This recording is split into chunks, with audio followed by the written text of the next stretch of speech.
যান বাইরে গিয়ে জিজ্ঞেস করুন কোন দল যারা দাঁড়িয়ে আছে, জিজ্ঞেস করুন, তারা দলের তরফ থেকে এফআইআর করুন। এবং আমার কাছে তো পুরোটা ভিডিওগ্রাফি রয়েছে, কারা করেছে তাদেরকে তো অ্যারেস্ট করতে হবে, তাদের বিরুদ্ধে তো ব্যবস্থা নিতে হবে।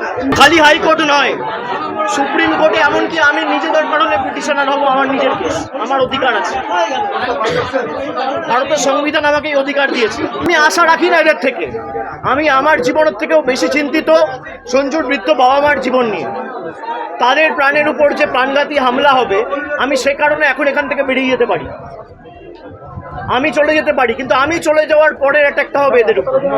পুলিশ প্রশাসনের লোকেরা যদি থাকতো, আমি হয়তো বেরোতে পারতাম এদেরকে ছেড়ে, যে পুলিশের উপর ভরসা করে এই বৃদ্ধ বাবা মাকে ছেড়ে আমি বেরিয়ে আসতে পারতাম।